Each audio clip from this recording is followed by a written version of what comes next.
안녕하세요. 어제에 이어서 가장 중요한 파트 마저 정리하도록 하겠습니다. 기준시와 처분사의 추가 변경, 기판력, 기속력, 소송물 여기는 한꺼번에 공부하지 않으면 일망타진하지 않으면 한꺼번에 다 사라진다고 말씀을 드렸습니다. 그래서 오늘은 기속력을 공부하겠습니다. 역시 의의요건 절차 효과를 기본적으로 공부할 건데요. 여기에 다른 내용을 적어드렸어요. 기속력에서만 특별히 논점이 되는 좀 독특한 논점들을 기억하기 쉽게 말을 만들었습니다. 개념을 적어주셔야 되고요. 성질, 여기까지는 의의에 해당되는 내용이겠죠. 주객시, 이거는 요건입니다. 복제결, 효과입니다. 절개제기, 이거는 효과 중에 반복금지 의무에 해당이 되지 않는 특별한 경우입니다. 특수문제라고 할 수 있죠. 이 앞에 개념 성질은 의의, 주객시는 요건, 복제결은 효과, 그리고 절개제기는 특수문제. 의, 요건, 절차, 효과의 표준 목차대로 결국은 말씀을 드리는 거예요. 어저께 공부했었던 내용들도 잘 기억을 떠올리시고 혹은 교재에서 금방 찾아볼 수 있도록 서로 비교해 가면서 같이 공부하셔야 돼요. 처분사의 추가 변경과 기준시와 기속력, 기판력의 상호관계는 이따가 그림으로 보여드립니다. 먼저 기속력 시작하겠습니다. 기속력의 뜻, 개념이에요. 취소 판결 취지에 따르도록 당사자인 행정청과 관계 행정청을 구속하는 실체적 효력을 의미한다. 개념 표준들이 몇 가지가 있죠. 취소 판결의 취지, 당사자인 행정청과 관계 행정청, 구속하는 실체적 효력이다. 구속, 실체. 구속, 실체. 뭔가 리듬이 딱딱 떨어지는 게 외우기가 쉬울 거예요. 이렇게 해서라도 외우셔야 됩니다. 행정소송법상 근거 규정이 있습니다. 30조인데요. 30조 1항에는 처분 등을 취소하는 확정 판결은 취소하는 확정 판결이니까 승소 판결이죠. 원고 승소 판결. 그 사건에 관하여 어떤 게 그 사건인지는 요건, 기속력이 미치기 위한 요건에서 또다시 공부합니다. 당사자인 행정청과 그 밖의 관계 행정청을 기속한다. 그냥 말이 그런가 보다 할 텐데요. 특이한 일이에요. 판결의 효력은 원칙적으로 소송의 당사자한테만 미칩니다. 피고인 행정청이요. 처분청이 판결의 효력을 받는 건 사실 당연해요. 하지만 그 밖의 관계 행정청은 무슨 죄냐고요. 그래서 기속력이 특이한 겁니다. 일반적인 민사소송에서는 기속력이란 말을 전혀 다른 의미로 써요. 행정소송법에서 말하는 기속력은 민사소송 교과서에서 기속력이라는 거 찾으면 나오거든요. 여러분들이 아는 그런 내용이 아닙니다. 법원을 구속하는 힘에 대해서 이렇게 써요. 분과 학문별로 서로 다른 정의를 쓸 수 있다는 것 주의하셔야 되겠습니다. 우리 입장에서는 서운한 일인데요. 누군가 한쪽 분야에서 양보를 해야 통일할 수 있는 일이잖아요. 뭐 쉽지 않습니다. 영국과 미국은 왜 서로 반대 방향으로 자동차가 달리겠습니까? 통일하면 쉬운데. 기속력은 판결의 실효성 확보를 위해 인정된다. 취지입니다. 행정청의 판결을 따르지 않고 동일한 행위를 반복하거나 취믹적 처분의 경우에 그렇겠죠. 거부 처분이 취소됐는데도 계속 거부하거나 부작위하거나 어쨌든 공장 설립 허가 안 해주면 실효성이 보장 안 되겠죠. 소송 걸어서 이기면 뭐합니까? 소송의 실효성을, 승소 판결의 실효성을 보장하기 위해서 기속력이 인정됩니다.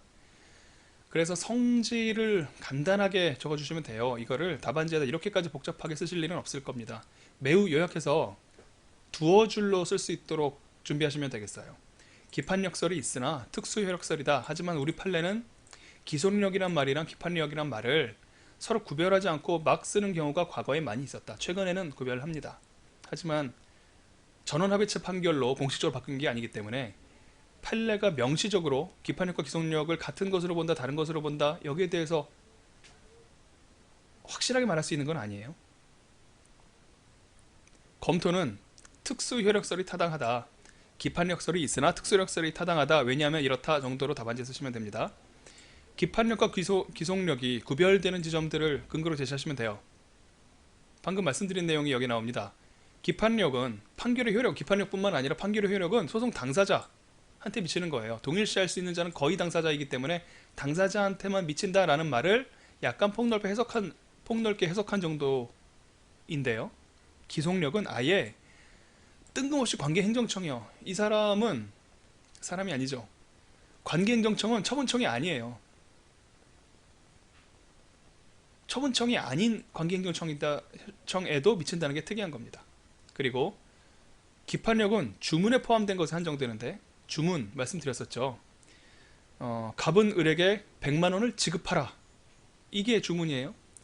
행정소송에서는 방금 말씀드렸고 민사소송이고, 행정소송에서는 관악구청장의 갑에 대한 1월 1일자 식당 영업정지 6개월간의 영업정지 처분을 취소한다. 기판력은 거기에만 미칩니다. 여기서 영업정지 처분을 취소한다는 이야기는 곧 위법하다는 뜻이라는 것이 이론적으로 당연히 전제되어 있기 때문에 위법성에 대해서도 기판력이 미치는 거고요. 다만 기속력은 주문뿐만 아니라 이유에서 등장한 사유에도 미친다는 겁니다. 그 범위가 정확하게 어떻게 되는지는 다시 이따가 공부하게 됩니다. 주문에서 판단한 소송물이요. 주문 판단에 전제가 된 요건 사실의 인정과 판단에 미칩니다.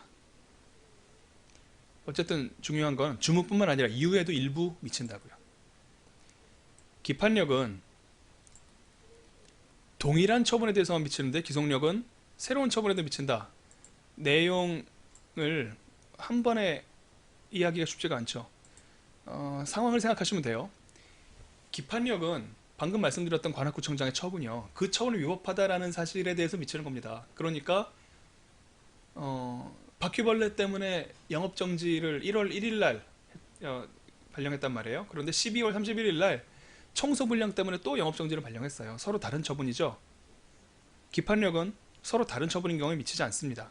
하지만 기속력은요, 원인이 되는, 주문 판단의 원인이 되는 요건 사실에도 미치잖아요. 만약에 신종 바퀴벌레가 등장해서 더 이상 어떤 위생적 위해도 가하지 않는다는 사실이 과학적으로 확립되었다, 이런 이유로 1월 1일자 바퀴벌레 때문에 영업정지 처분을 취소했단 말이에요. 그렇게 된다면 12월 31일에도 바퀴벌레가 발견되었다고 취소 처분을 내렸다면 거기에도 기속력이 미칩니다.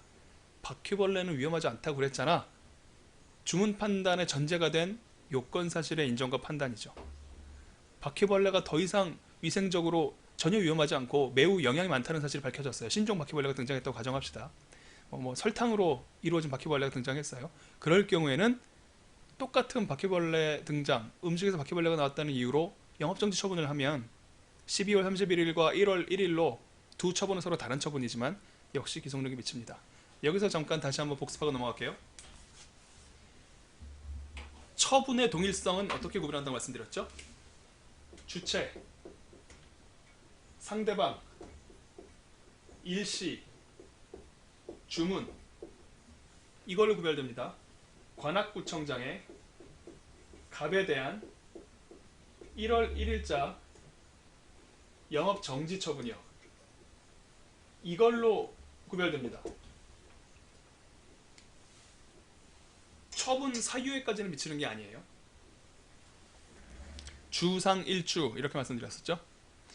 그래서 지금 기속력의 의 부분 공부하고 있습니다. 개념은 여러분들이 꼭 암기하고 하셔야 되는데 취, 행, 구속, 실체 외울 수 있었는데, 성질은 기판력설이 있지만 특수효력설이 타당하다. 왜냐하면 당사자 외에도 미치고 주문 외에도 미치고 동일한 처분 외에도 미치기 때문에 사실 이 순서는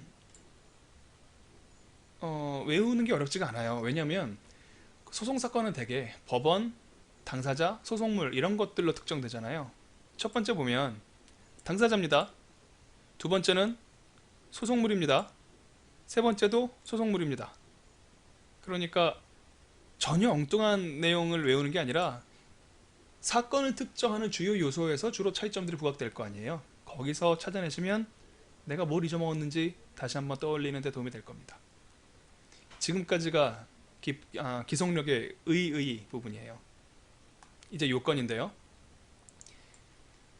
유효하게 확정된 종국 판결, 이면 다음의 범위에서 기속력이 발생합니다. 주, 객, 시 세 가지로 나눌 수가 있어요. 주관적으로는 당사자인 행정청과 그 밖의 관계행정청입니다. 그 밖의 관계행정청 부분이 특이하다고 말씀드렸습니다. 그러니까 그게 무슨 뜻인지를 밝혀야 되겠죠. 취소된 처분 등을 기초로 해서 그와 관련되는 처분이나 부수되는 행위를 할 수 있는 행정청을 총칭하는 것이다. 정확하게 와닿지는 않을 텐데 그럴 때는 말을 암기하시면 나중에라도 도움이 됩니다. 소의 대상이 된 처분이 있을 거 아니에요. 취소 대상 처분 등을 기초로 해서 관련 처분, 부수 처분 할 수 있는 행정청이요. 취소된 처분과 관련 처분, 부수 처분을 할 수 있는 행정청. 객관적 범위는요. 취잖아요.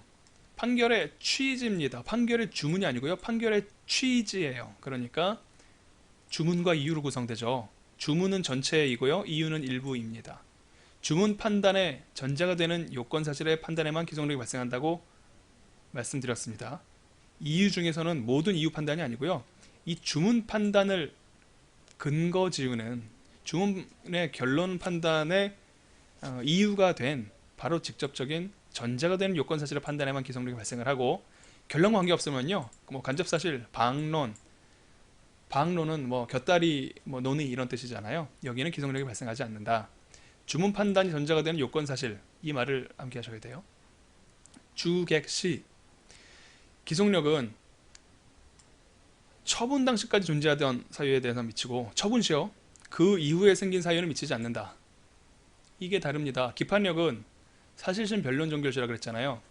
사실심 변론 종결시란 말은 거의 비슷하게 판결시라는 뜻이라고 말씀 어제 드렸습니다. 이거 잘 구별하셔야 돼요. 앞으로도 이것 때문에 헷갈리실 거예요. 기판력은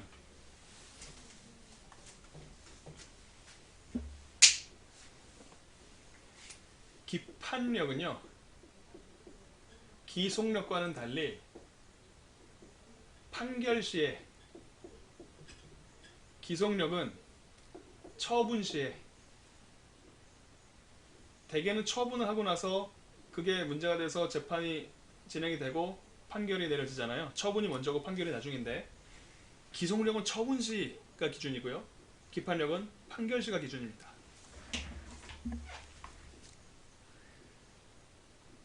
효력인데요. 그 전에 시간적 범위요. 처분이 위법성 판단 기준시가 처분시이기 때문이다 라는 말은 이해를 위해서 적어드렸었는데 나중에 기판력과 기속력과 소송물과 처분사유 추가 변경, 처분사유 기준시 이 부분을 다시 한번 공부하시면 이게 왜 연결되는지를 깨달으실 수 있을 거예요. 처분 발령 이후에 발생한 사실상태, 법상태가 있으면 사정 변경이 있는 거죠. 처분 이후라고 하니까요. 사정 변경이 있으면 당연히 동일한 처분의 발령이 가능합니다. 이제 의 요건 효과를 할 차례죠. 효력은요. 반복금지효가 핵심입니다. 너 과세처분, 영업정지처분 잘못됐으니까 취소할 거야 라고 판결이 딱 떨어지잖아요. 그러면 취소 판결의 취지에 따라서 해야 되는 거잖아요. 위법하니까 취소당한 영업정지를 또 할 수 있겠습니까? 또 영업정지하지 못한다고요. 반복금지효가 기속력의 핵심입니다. 여기서 재처분 의무와 결과 제거 의무는 도출되는 거예요. 연역되는 겁니다. 핵심이 있고 부수적인 결과가 있습니다. 그래서 반복금지예요. 재, 결 기속력은 이렇게 세 가지로 구별됩니다. 맨 처음에 그렇게 말씀드렸었잖아요. 개념 성질이 의이고요. 주객시를 따져주는 것이 당사자인 행정청과 그러니까 처분청과 관계행정청이요. 객관적으로는 주문과 이유 중 판단 중의 일부인데 그 일부는 주문 판단의 전제가 된 요건 사실의 인정과 판단에 미친다. 시간적 기준은요. 처분시예요. 그리고 효과 반복금지효가 핵심이라고 그랬죠. 그리고 재처분 의무 그리고 결과 제거 의무 의의 요건 효과를 다 했습니다. 개념 성질, 주객시, 복제결 이것만 알고 있으면 의의 요건 효과를 맞출 수가 있는 거예요. 반복금지효 보겠습니다. 효과입니다. 반복금지효란 처분청과 관계행정청이 취지에 저촉되는 처분 확정 판결이 있으면 그 취지에 저촉되는 처분 하는 것이 금지되는 기속력의 내용이다.